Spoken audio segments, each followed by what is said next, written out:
This shooting in Colorado here in the United States at the movie theater has really got a lot of people talking, and rightly so. A gunman, guy that was in his doctorate program at the university, went in for no reason and started shooting everyone. And people were killed, and many people were injured, and some will carry those injuries for the rest of their lives.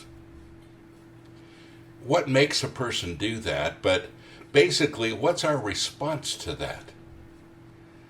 Well, they showed him on television yesterday, and he had these strange eyes. He looked like he was on some kind of drugs. And one of the comments was he looked demon possessed. And who knows where he's at. But some of the comments that I heard from Christians really kind of disturbed me. And I want to talk about that for a minute.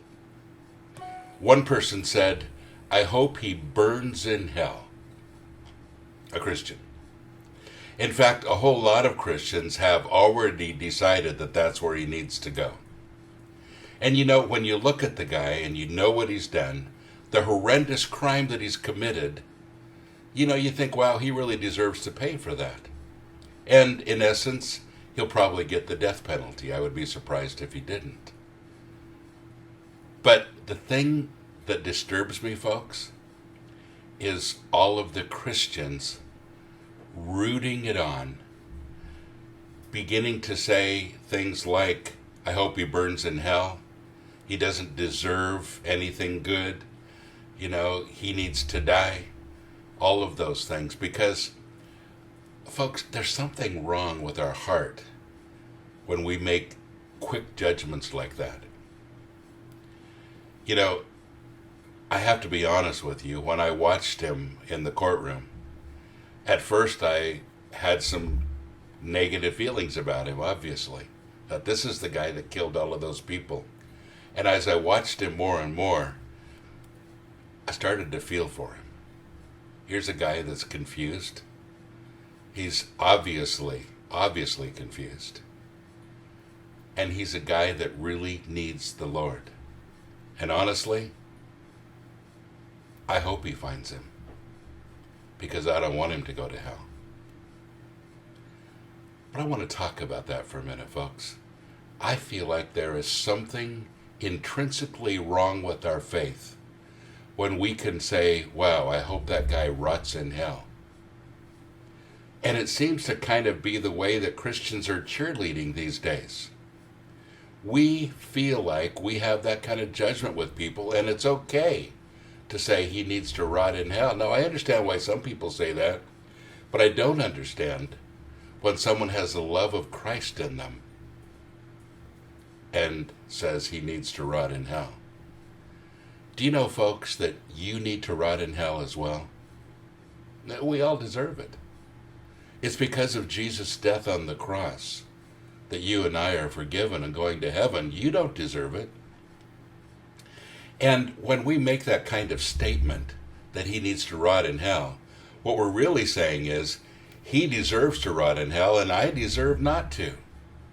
That's not the truth. I wonder what this world would be like, honestly, if all of the Christians in it would honestly begin to love with agape, Christ's love. I wonder what the world would feel like if we began to treat them well and lovingly, instead of judging them. And here's the questions that I have for you today. When people meet you, do they see the love of Christ, or do they see your judgment on them? Do they see the us versus them mentality that a lot of Christians have? Or do they feel comfortable with you just being a simple person who loves the Lord? Do they ask you again about the hope that you have within you because they see hope and love? Or do they just dismiss you as another one of those fanatical Christians? You see, it doesn't have to be that way. I've had people say, folks reject me wherever I go. And I'm thinking, wow, I totally understand why. You're judgmental, you're sarcastic, you're not a fun person to be around. Why would anybody want what you have? But you know, the love doesn't come from us. All of us, in our original state, before Christ got a hold of us, would say, "Well, that guy needs to burn in hell." We'd all be judgmental. But you know, when God gets a hold of us, something new happens.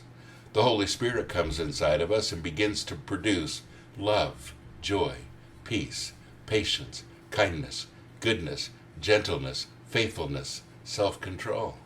Wow. The gifts of the Spirit. And the gifts of the Spirit, folks, don't condemn someone to hell.